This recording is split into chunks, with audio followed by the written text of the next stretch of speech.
Hi there, this is Steve. We're located here at KSQL San Carlos, California, just a little bit south of San Francisco Airport, looking at the hills of San Carlos and beyond, up where the rich folks live. We are down here where the rich folk fly their aircraft. There's lots of them here. And we're looking right now across the airstrip at the Aviation Museum, which I spoke about in my last video, the one about the Cessna. This is number 3 in the series that I'm doing, called My Hangar.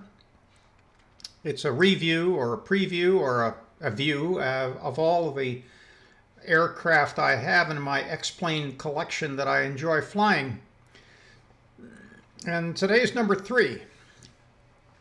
So what we're going to do today is a short flight from San Carlos over to Livermore. Never been there before, so I thought I'd give that a flight. It should be about a half-hour flight, and it'll give us an opportunity to test out this aircraft, which is parked on the tarmac down below you here. And it is the Pipestrel Panthera. It's an aircraft made in Slovenia, and it, according to Google, you can pick them up for about 500 grand, which, if you've been looking at aircraft, that's not a whole lot. You know, you'll pay more than that for a Bonanza. And this is a beautiful little 4-place aircraft with a fixed prop engine, single prop. And it goes like a bat out of hell, let me tell you. This thing really does take off. And while I'm sitting here, I just want to make an adjustment in my volume, because I think the sound is going to be too loud. So that way I don't have to shout. So yeah, this thing really moves. It'll cruise at close to 200 knots. And if you're on a downwind leg, it'll do faster than that.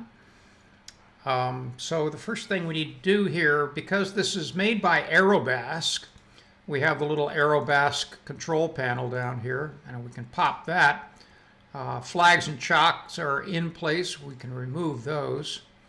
And we want to fuel it up, or it's already pretty full, so given the trip we're going to take today, we really don't need to add more fuel. We've got passengers and luggage all set, so we can make that screen go away. We don't need to play with reflections and whatnot. What we might want to do, though, is close the doors, which we can do with a key, and pop inside, where you will see one of the most terrific features about this aircraft. And by the way, I just want to go back out there and take another look at it, because my friend Brad says it's funny looking. Boy, I don't know what he means by funny looking. I think it's terrific looking. It's sleek and looks like a jet. I think it's more beautiful aerodynamic shape than this Pilatus over here. Although I should say that that's kind of a X-plane version of a Pilatus. I have a Pilatus, and we'll fly that in a few weeks. But this thing, look at the shape of that. It looks just like sleek personified. So enough on that. We'll go inside and take a look at the really redeeming feature of this aircraft. But before we do it, I want to first put the key in the ignition. To do that, you have to go in the glove compartment. And there's the keys. You just pop it, close the glove compartment, come back here, and now the key is in the ignition. We won't turn the key on just yet. First thing we'll do is turn on the master power switch and then the avionics switch. And that will bring us down here, let's see, to a couple of these screens. I'm going to zoom back so we can get all of them in view here. This is the Skyview navigation system, which is made by, well, this is the Aerobask equivalent of it. It's made by, let's see, let's pop this one that's on the screen. Yeah, Dynon Avionics makes this. This is the Aerobask rendition of it. And it is a terrific navigation system, starting off with the PFD and the MFD screens being beautiful glass screens. And then in between them is the Garmin 750 and the 650 control panels. And these are a collection of iconic controls that give you all kinds of different views and functions. And on this upper one, probably the one you'll use the most is the flight planning view. So let's pop that and tap on that. Let me just walk through you quickly. You have a map view here, which gives you a 3D terrain map, which is incredible for flying through mountains at night or in fog. You can see whether there's a mountain in front of you. The same thing's true here in terrain. It'll give you a warning if you're coming too close to landscape issues. Traffic, charts, processes, nearest airports, all kinds of stuff. It's really a terrific system. Weather. We're going to use the flight plan view here, and what we're going to do is create a flight plan over to Livermore, and I'll show you how easy this is done. First thing we want to do is jump over to Sky Vector where I've got this flight plan laid out. We're going to start at KSQL, so we add a waypoint and call it KSQL by tapping on the list. You can keyboard it, KSQL, and just hit enter, and there it is. From there, we wanted to go to a waypoint Carter, C-R-T-E-R. So we'll add C-R-T-E-R. You have to tap this again.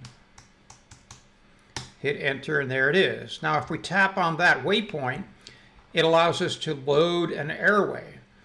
That opens up a window that gives you all of the available airways. In this case, there's only one, which is T259. And the waypoint we want on that, or the transition from it, is moved right there. So now we have entered automatically, very quickly, airway 259 and a couple of waypoints on that airway. And now we need to enter the initial approach fix for our landing in Livermore on ILS runway 25 right, which is UHUT, U-H-H-U-T. And that's there, and from there we'll do another waypoint, which is our destination of KLVK. KLVK, enter. Now, when you get to your destination, you tap on that and it allows you to load your arrival. And we choose from that ILS 25 right. There's no star, there's no transition from a star. And we're not going to use any other external or extended waypoints to get to that. We're just going to say none to that. And so that gives us UHUT to JUSM to KLVK 25 right. All set, we're done. Is that easy or what? So we can get rid of that screen, and now we can go to the 650 screen, and I've got a key to do that as well. On the 650, you see a lot of the same screens are replicated. It's kind of an abbreviated version of the 750, but there's one button here which is special, and that's autopilot, a tongue-in-cheek pun on the usual AP. Here's your AP button. You have flight director, we have nav, so we'll hold off on altitude until we take off and be on our way. That can go away. Over here on the MFD, you can also do your flight planning there. You would turn this on to plan view. Yeah, there's plan view, and you can go to flight plan, and you'll see your flight plan all displayed there. Since we've already got that all established, we can turn that off, and we can go back to our normal navigation mode. Over here, if you tap this little airplane right here, you can pop that screen. Same thing with your MFD. We've got 33,000 feet in altitude. I'm going to pop that and make that instead 55 and enter that. And we'll use, let's say, 750 as our vertical speed, 750 feet per minute for our climb. The barrow here at San Carlos is $29.93. And down here you have your CDI indication, and then it's a touch screen, so if you touch right there, you can toggle between the 3 different CDI modes. In this case, we're going to pick Skyview. And the reason we're picking Skyview is because Skyview allows you not only to land on an ILS, but also an RNAV runway with glide slope information. Think of how many times you've wished you could have glide slope on an RNAV runway. Well, in this airplane with this system, you can. It is terrific. So we'll make that screen go away by touching there. And now we can get cranked up. So we'll put on the fuel pump, the pitot heat, the autopilot. That always has to be on for any of the system to work. The AAC and the auxiliary pump, which is our handy little GPU out there cranking away. And with that all set and ready to go, we can just start it up. Whoops, what are we missing? Oh, I know what we're missing. Yeah, I had the lever, this is the lean and rich. We had the lever on lean, so the engine wouldn't start. So we'll leave that up there. And we've got our throttle set. Maybe just turn it on just a little bit more. And now let's give it another try. There we go. So having done that, we can turn off the ground power unit. Zoom in here and give ourselves some lights. Let's see, let me just zoom in there a little closer. My zoom button isn't working all that well. Let's try that way. We can leave landing lights off for the time being, put on recognition, nav, strobe, map lights, cabin 1, cabin 2. And we can go ahead and pull our flaps down 1 notch. And that takes care of pretty much everything. We talked to ATC and they told us to go ahead and taxi out to runway 12 and be ready for takeoff. So we'll see if anybody's around. Looks pretty good, so we'll just let the park brake go and go ahead and see if we can avoid clipping anybody out here on this narrow pathway out to the runway.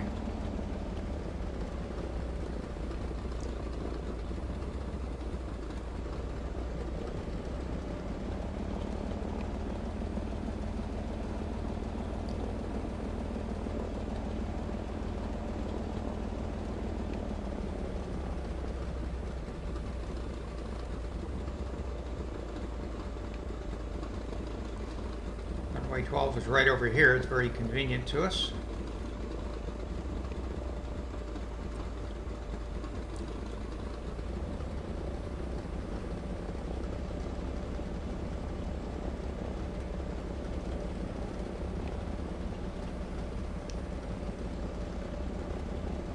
All right.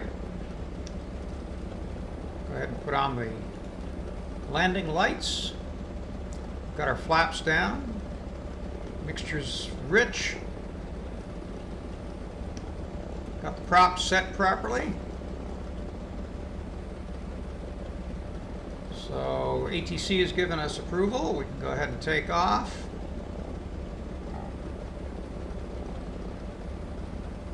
Come out here and just get ourselves positioned properly.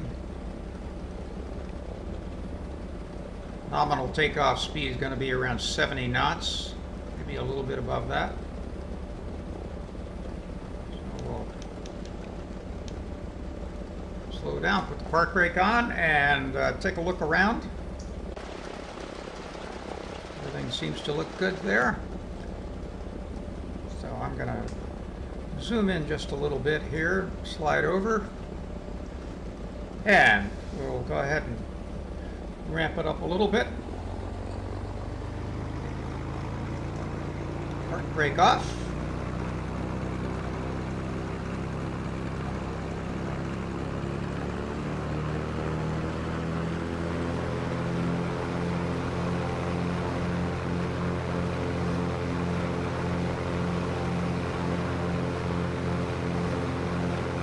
likes to jump around a little bit on takeoff run.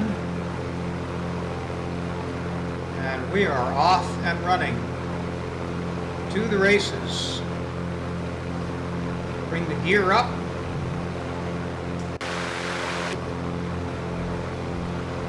Flaps up. Got it on nav and altitude, VS set, and we'll put it on AP.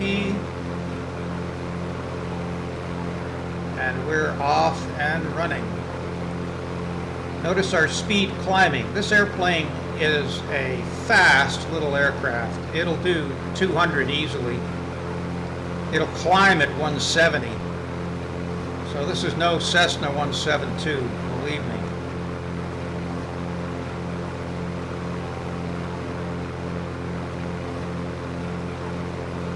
Got our landing lights off automatically.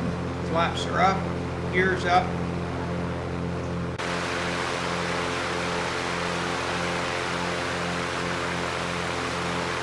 Circle around, down on the San Mateo Bridge. San Francisco's off up here, the airport's up in this direction.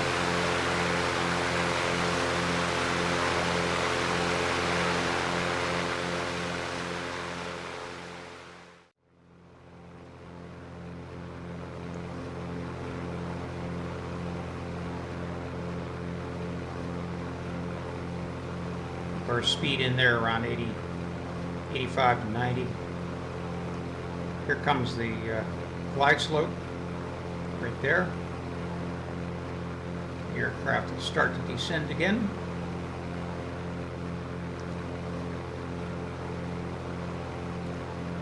Put in another notch of flaps. And down we go. Got a clear view of the runway. We can go ahead and turn our AP off.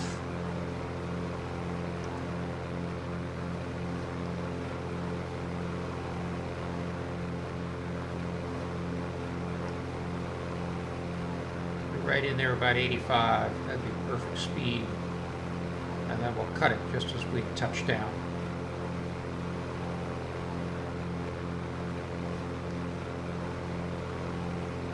I can see the PAPI lights. And it looks like red over white, have a nice flight. As opposed to white over red, you're dead. You're gonna be dead. Gruesome. So let's cut the AP. And fly it right in.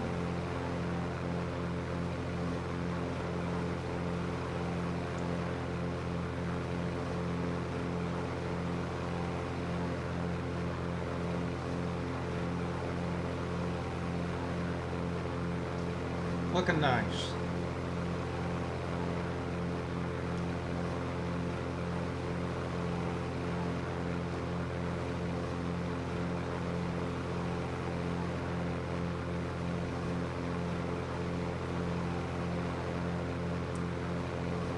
Wind's right out of the northwest.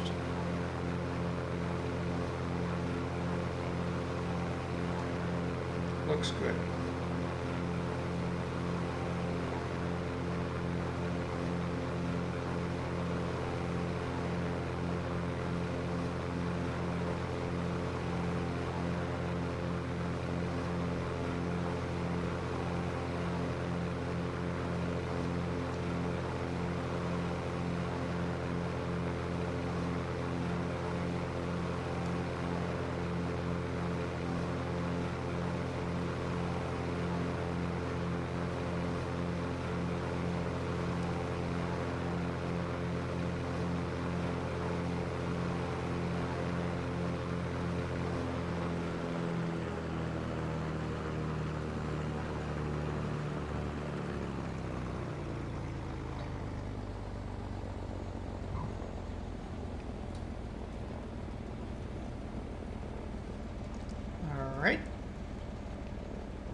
Nice spot to pull off here.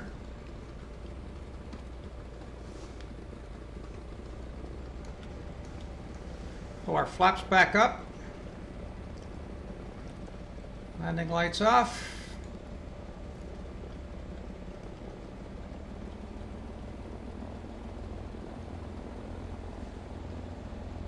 Actually, we should probably just go ahead and pull off and taxi and then stop and then pull the flaps off. That's really the correct way to do it.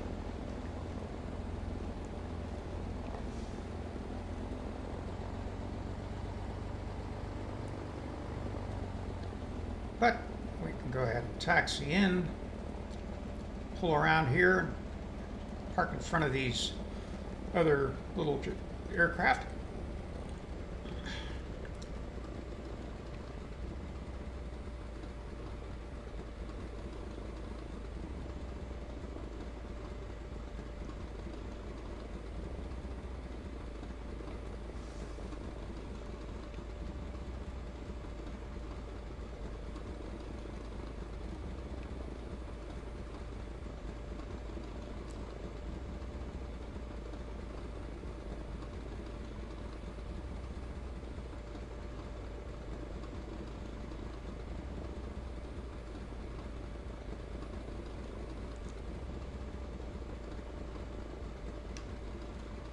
There we go. Brakes on, lights off.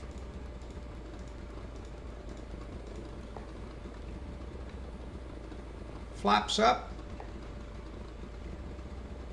And we can kill the engine by pulling the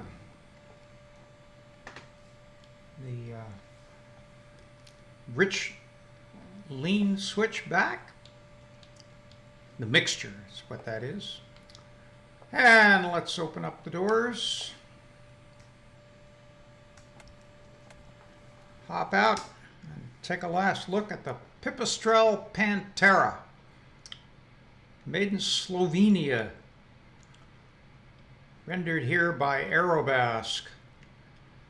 I rate it number, I don't know what, but way high up on my list of aircraft to fly in X-Plane. For a single prop airplane, it is a terrific deal. Let me tell you, it's fun to fly. It'll fly like a bat out of hell, and I can say little wrong about it. I love it. Great aircraft.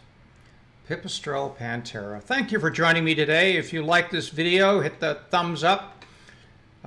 Please share with me any comments, thoughts, ideas, prayers, well wishes, whatever you like in the comments section. I need it all. This is Steve. I appreciate you joining me. Have a good day.